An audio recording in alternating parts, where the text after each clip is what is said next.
Well, good morning. My name is Dan Tan. I'm a reference librarian from University College Library. Today, we're going to talk about take the research out of the research, valuable teaching tool in the library. I will be the first one to go next in Sunem. Okay? So let me go ahead and set up my PowerPoint presentation for you.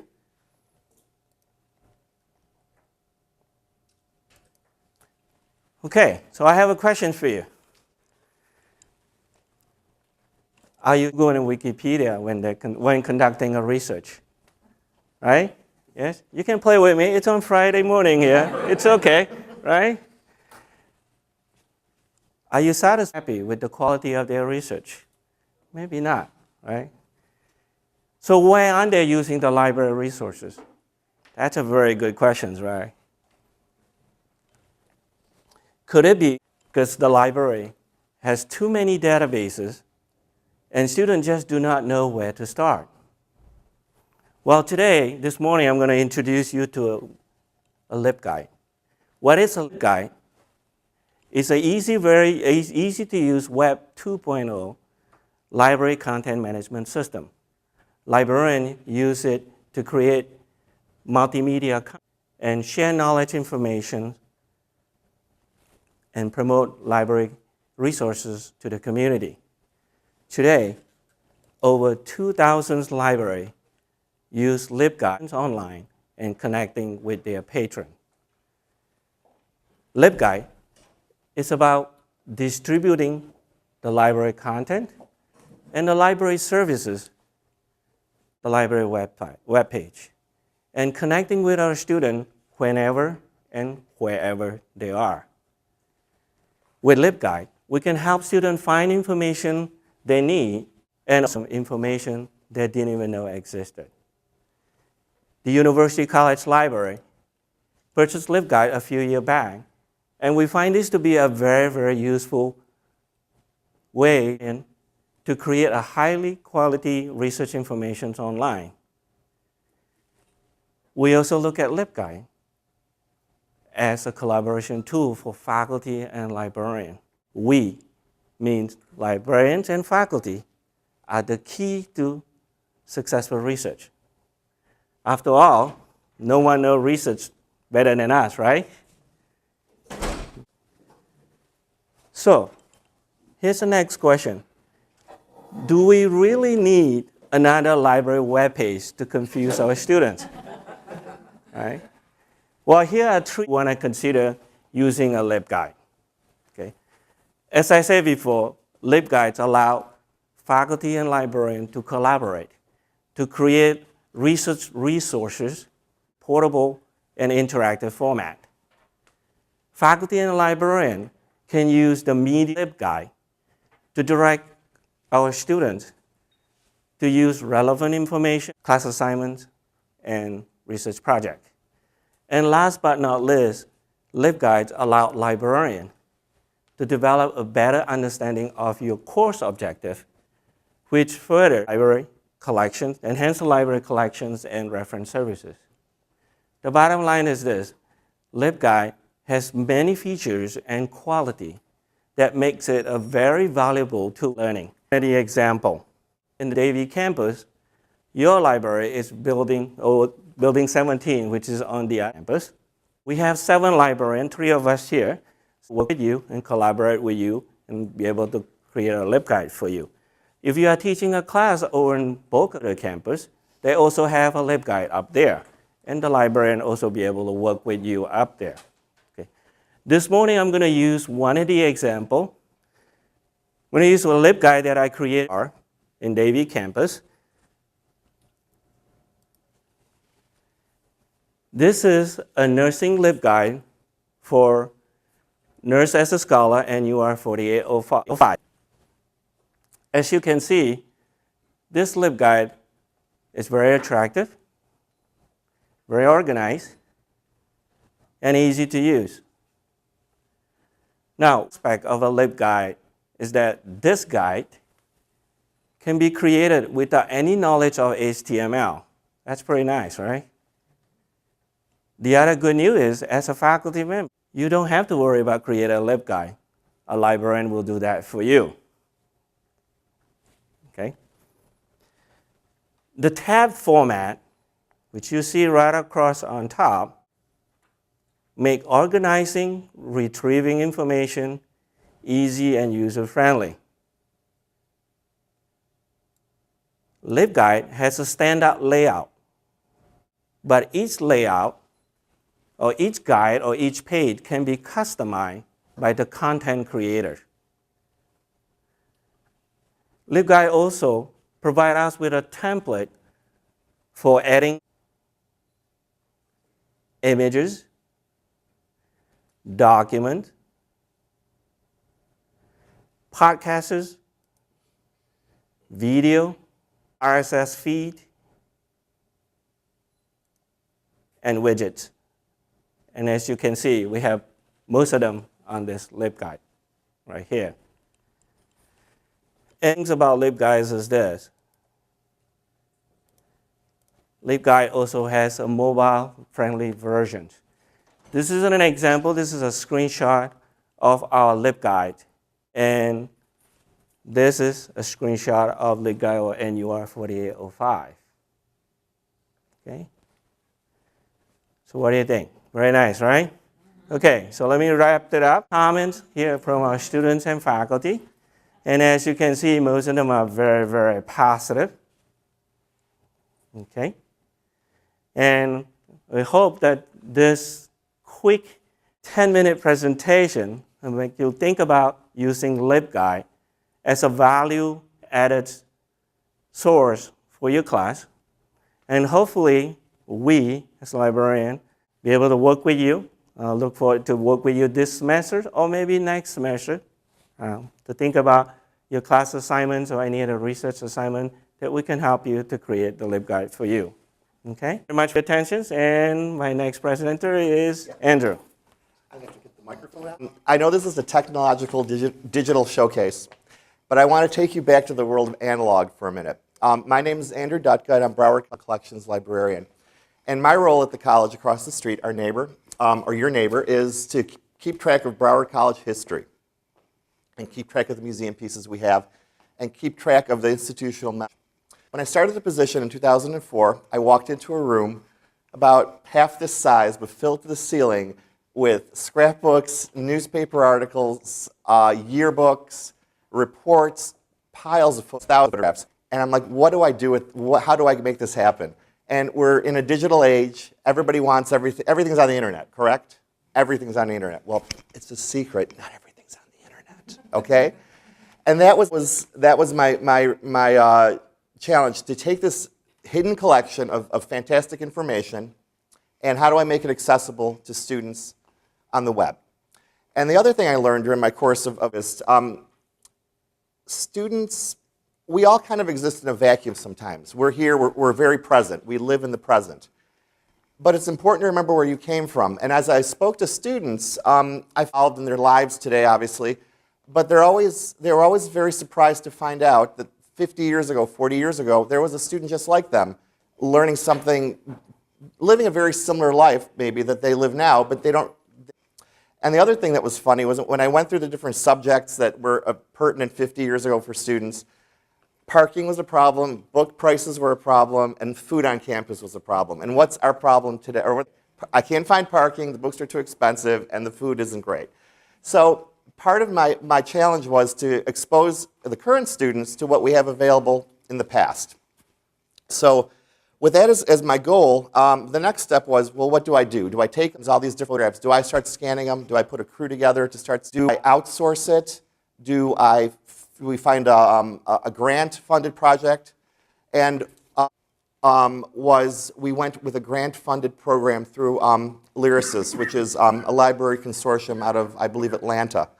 And the Alfred Sloan Foundation in 2008 funded a digitizing project. So we took advantage of this digitizing project, and we proceeded to digitize about 150 Broward College historic artifacts and items. And I'll walk you through some of these projects and show you what we have. I realize we're at FAU, and this is Broward College. They may have not digitized their items through the Sloan Foundation, but I'm sure they have. I know they've got items that are online. But the point is to take our various analog and non-digital collections and make them available to our students. And let me give you a background here of what this is like. This is really, it's accessible through Google. Please work. Yeah, if you just go to Internet Archive and let's see, technical difficulties. I just looked this up earlier. It's slowly working. Huh. Well, it's going to cut my presentation off by about 5 minutes, but let's see. Okay, LibGuides here. Dan was talking about LibGuides. I created a LibGuide for archives, and this is an example of the collections we have. We've got the history of the college here in photographs. We've got a special collections department that has rare books and manuscripts. It happens in a book collection that we have online. Our scrapbook collection, which if you click on a year, gives you the highlights, college to accept first pupils, Texan named president of college, all the highlights from our scrapbooks, which I'm in the process of digitizing right now. And then finally, we have our finding guide to our different collections. But hopefully, interesting. Let's try this. This is like my nightmare. Let's see what happens.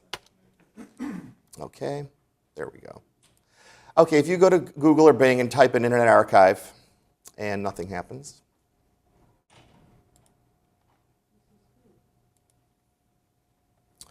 Well, it was working earlier. Oh, God. The internet can't be broken. What would happen? It'd be great if not. I can just talk through it. Okay. Can you get it through Google too? Bing and Google? Yeah, you should be able to. If you look up Internet Archive and do Broward College. How are you doing? Nice to see you. Sorry, all these familiar faces.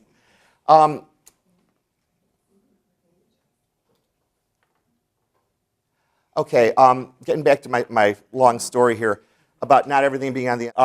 I have an exhibit opening up next week called Broward College during the Civil Rights Era, and I invite you all to come and see it. And the interesting story behind that is there was a photograph in the downtown library of up the steps of Broward College in 1960, an African-American couple. And the caption underneath the picture said, young black American, or not Native American, black man and black woman registering for graduation of Broward College. And that's what the picture said it was. However, it was a completely different story. And the reason I found out the different story was, in my scrapbook collection, there was a newspaper article with the same photograph. And the caption on the photograph explained the young couple walking up the steps of Broward College to start the lawsuit to integrate the college.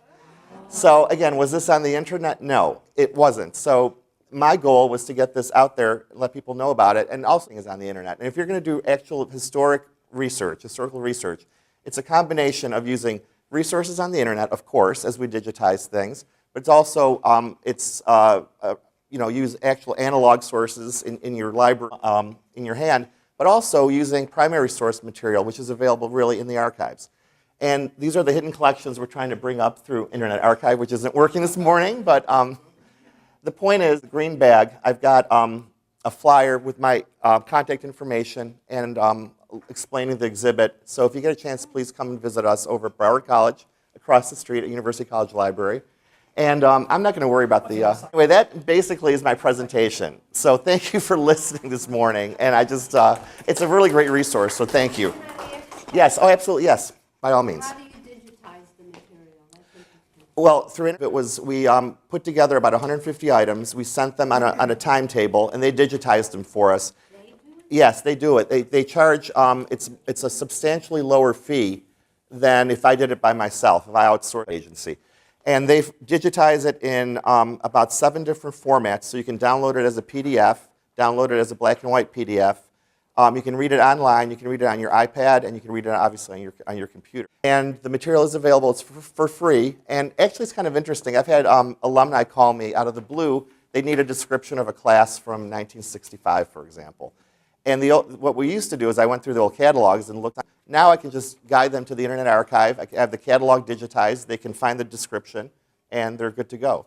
So it opened up, it exposed a hidden collection for us that we didn't have exposed before. And again, the point of this is also our students so they can see what came before them to realize that they don't live in a vacuum. And things, the more they change, the more they stay the same, I guess. So anyway, Side of the room, so I'll come over here. We do have some green bags that we brought with some information about the library and some of the things that we're going over today. So if you have a moment when the presentation's over, please feel free to come and take a bag. I know it has all the information from the library in it.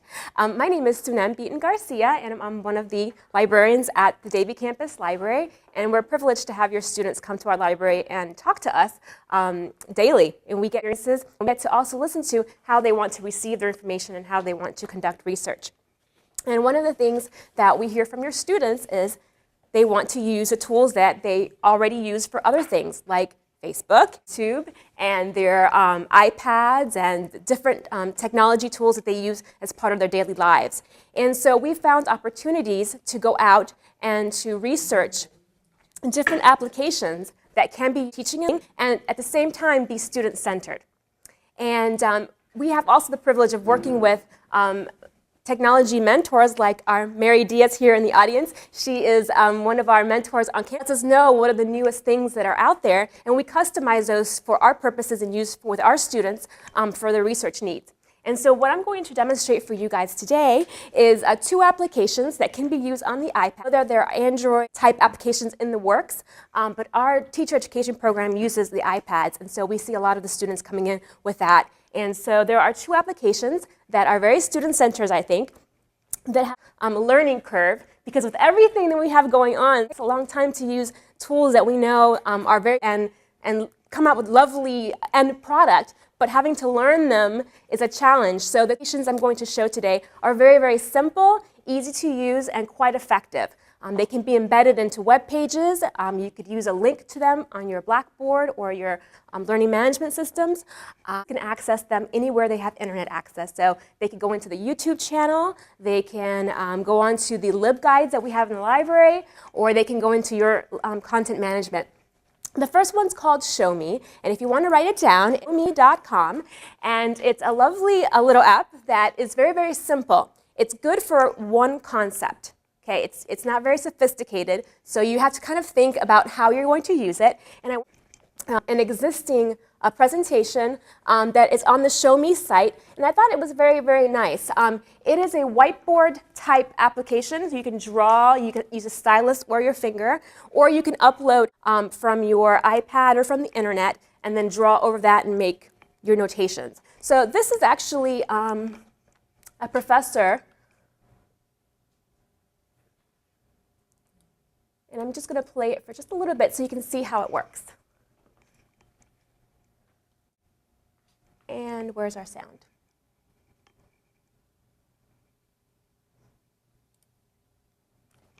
Is there a sound?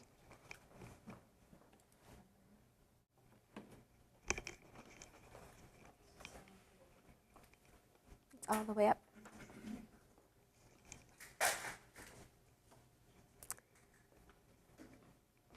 This type of application it's a one concept. So drawing a rectangle. Let me start at the beginning. Top and bottom of that.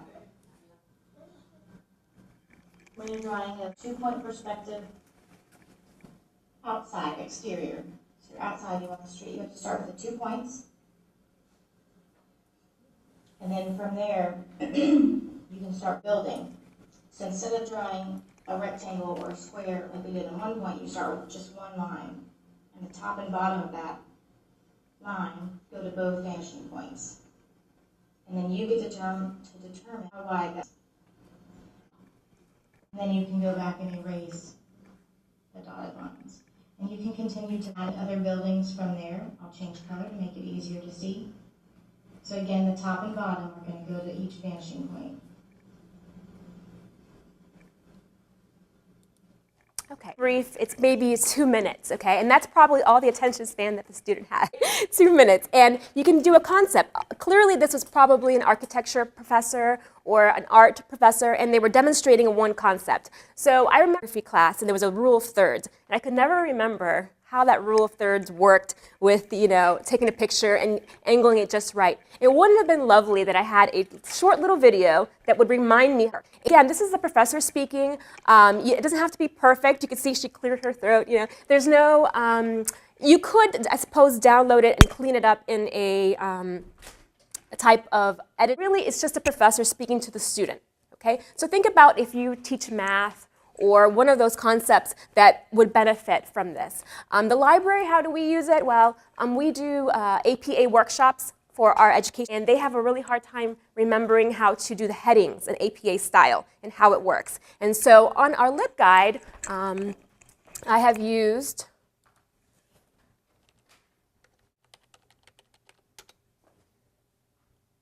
and remember listening to Dan talk about our LibGuides. I have one for APA style. And let's see, where did I put that? Formatting.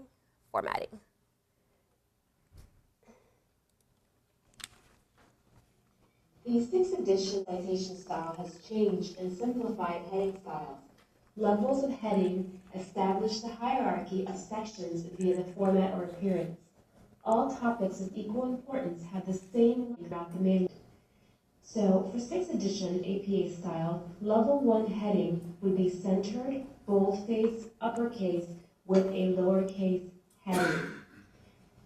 If we have a paper on vegetarianism would be level 1. Level 2 is flush left, boldface and uppercase, and lowercase heading. Health benefits for vegetarians. Okay, so basically what I did is I uploaded a slide that we use in our presentation because we have a full hour-and-a-half workshop on APA style, which, by the way, you're invited to. It's in the green book, in the green bags. And this is a concept that takes a lot of time to explain. Students have lots and lots of questions, and we spend a lot of time just on this slide. So I thought, why not create a small little tutorial just about that concept with some explanations so they can refresh their memory. You can use this with anything. And you basically can upload a picture or a PowerPoint from the web. And I'm going to open up here my iPad and switch this over to the document camera. Showcase, right? So we're going to use a document camera and show what it looks like. Here's my show me. And then you could create screen, and it has, I learned to do this in like 2 minutes. It was super, super easy. Mary Diaz is the best. She's brought it up, and I'm like, this is great, Mary. And then we can add a picture from the web, or you can add one that you've already put on your iPad. By the way, it's a free application, so it's very easy. And then you can, into your website, you can do just about anything you like. And it's very easy. It gives you the code so you can embed it. It gives you the link. And that's it. Those are the only, it's very limited. And that's good. Sometimes you don't need all those extra bells and whistles. And when you're ready to record, you just press that red button. I like to have already the image put on there so it's less time and the students just don't see a blank background and when they see the photo. So that in the nutcase is Show Me. And I encourage you, if you can, to download it. You can go onto the Show Me webpage and see other examples, but you cannot create each. It has to be on the application. Okay? After you've created the little tutorial, yes, it can be put on your computer, but to create it has to be iPad. It has to be on the iPad. Okay? And I know they have an Android version coming out. They're working on it, but they created it first for the iPad. Okay, so that we want something a little bit more sophisticated, okay? And Explain Everything is that next one. And there is a website, it's called explain.com.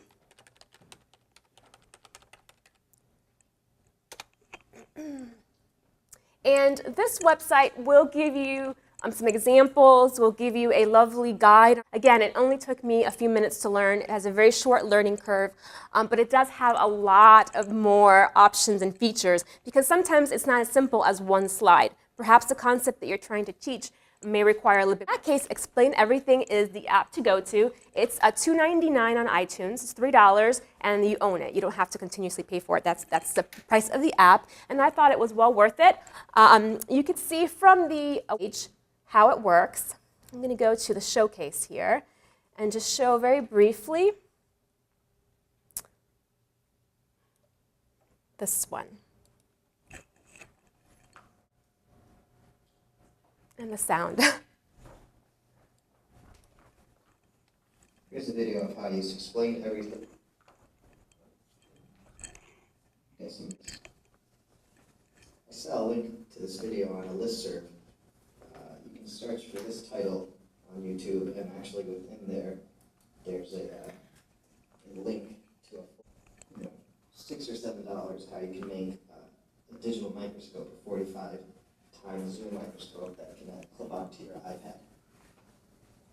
I already had some crazy glue that I need to get with this microscope, which I got on Amazon for $3.25, and this rubber grommet, which I got at a hardware store for 70 cents. So this is an image of something zoomed in via the microscope. Let's take a peek what it is. It was my blue jeans I was zoomed in on.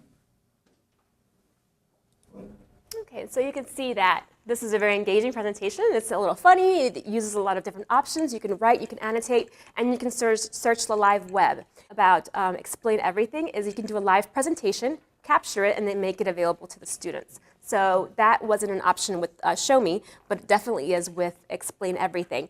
And I'm going to switch over to the document camera so you can the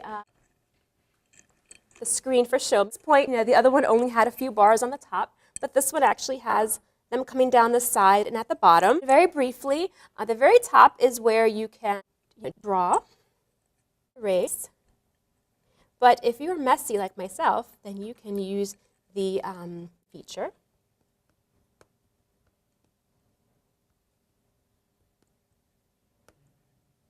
Okay, and then you can select, you can move it around. So you can add, anybody know what that is? That's the mothership, the Library of Congress. No, not Avenger Mall. And we've gone ahead and added that in there, and the students are asking, well, where are the books? Well, the books are here, okay? And over here too. And when they're done, they come down here to the reading room and look at the material. They also have a pointer, so you can act like that. If you don't like it anymore, you just press on it for a little bit. Or not. Oh, there it is.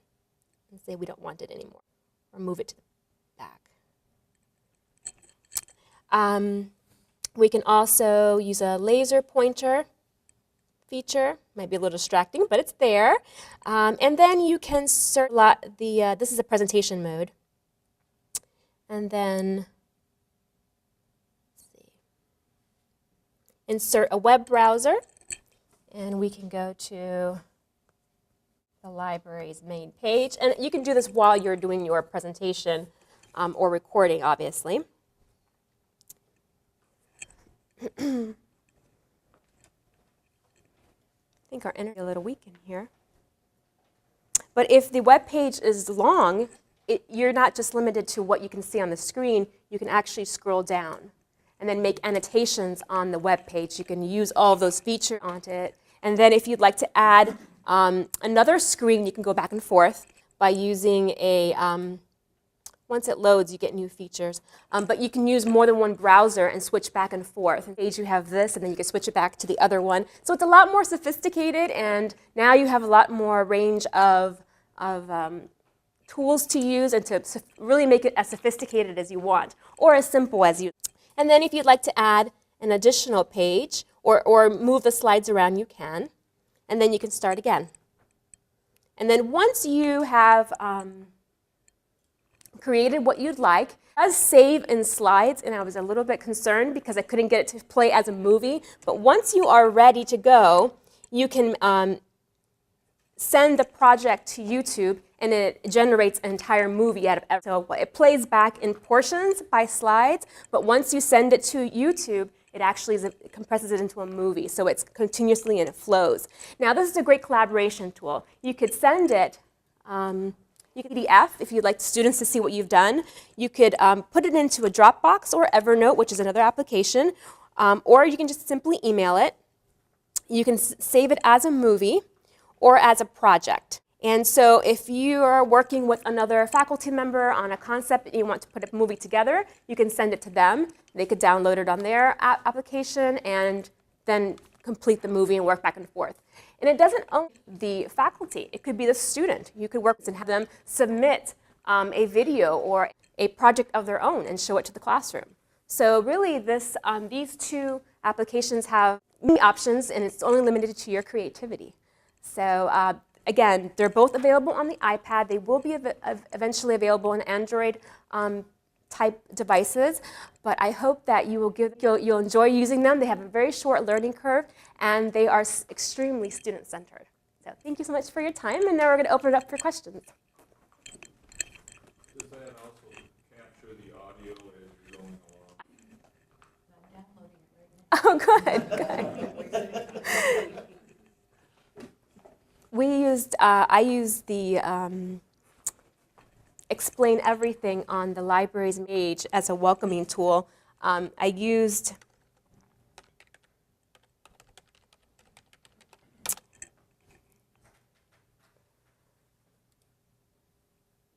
public and welcome to the University College Library. We have a map here and some information, and then the anatomy of a call number is what I did. Beautiful picture is from the reading room in Washington, D.C. And the reason why we're looking at it is because this short lesson is about call numbers. A very popular question within our own library is how are our books classified or organized? And this is where we use the Library of Congress classification system.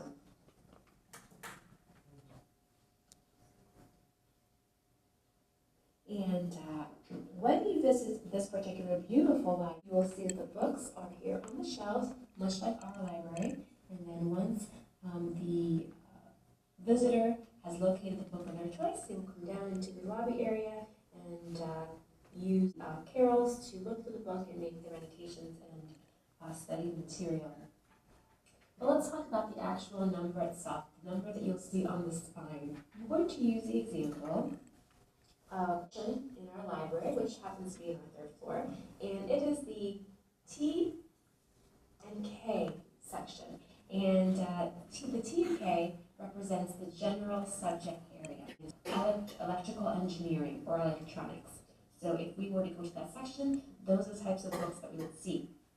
Now the call number, after having a letter or two, are going to have a series of numbers, and these numbers represent a more specific subject area. So the 510. Okay, so can I upload my mini video to Blackboard? absolutely.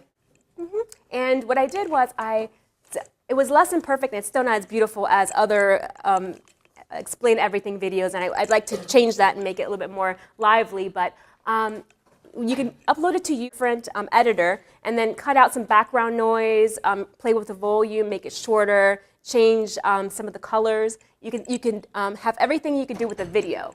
So show me exactly how you record it, that's what you get. With explaining, you have the option later to make changes to it and to make it a little better. And I used, for the iPad, I used Real Director.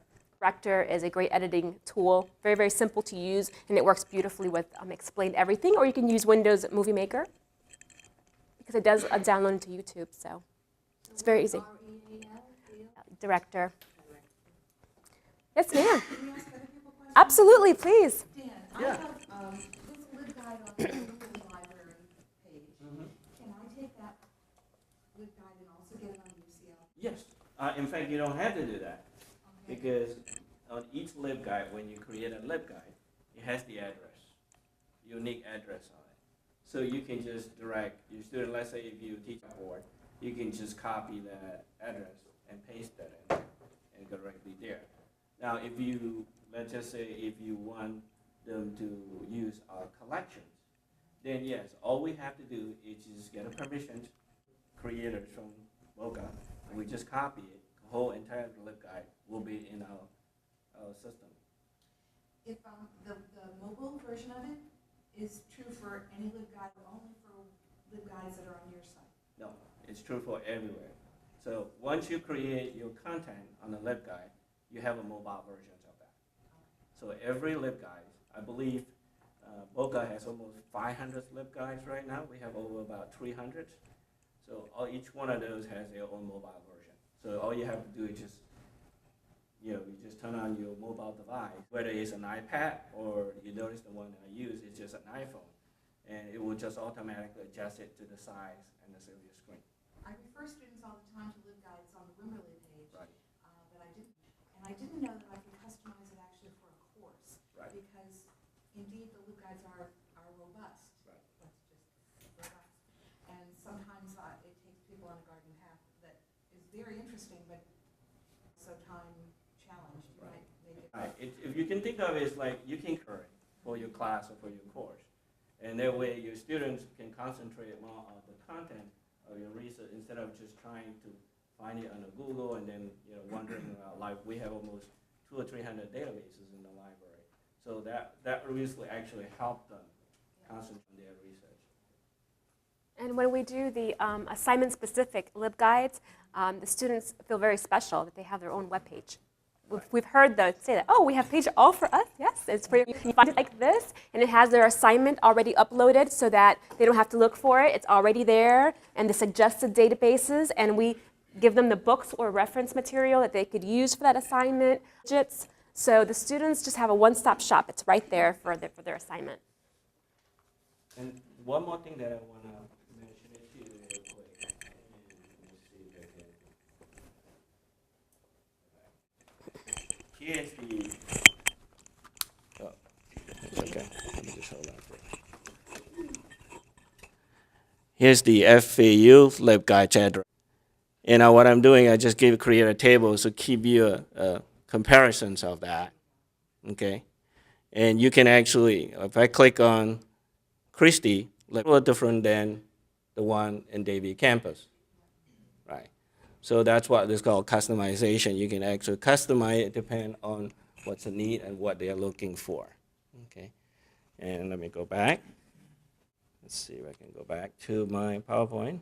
And the other things also, not only we can collaborate between faculty and librarian, among librarians we also can, let's take for example of Sunem actually create a very nice APA-style LibGuide. And instead of for me to create one, I just linked it over there. So here it's tab for cite your source. And when I clicked on it, it actually now go to, there you go. Again, let me try again. Let's see. Yep. It's supposed to actually, let me see if I can use a different one. Okay, so here's, yeah. Let me show you. Okay, here's one for botany, and let me see if I can do that for you. No, it's not letting me to go there. So there's some things wrong there. To actually go to Sunem's APA styles LibGuide. So that saves us time, and that way we don't have to copy, we don't have to create the same source. Create one, and then when she updated, then we, wherever the LibGuide that linked to it, it automatically update the information also. So that's a way of doing it. Okay. All right. Any other questions? I have a question for Andrew. I'm sorry I'm full of questions. No, please. Yes, please. Sorry. I think it's for Monica, right? Andrew, we showed us a lot of programs where they use original source material that is not available on the web. Yes. I'm thinking particularly of architecture, Mm-hmm. and we have an urban original planning program that has a lot, its own little library of master plans. And Yes. those are not widely used, so it wouldn't make a lot of sense for a commercial vendor, for example.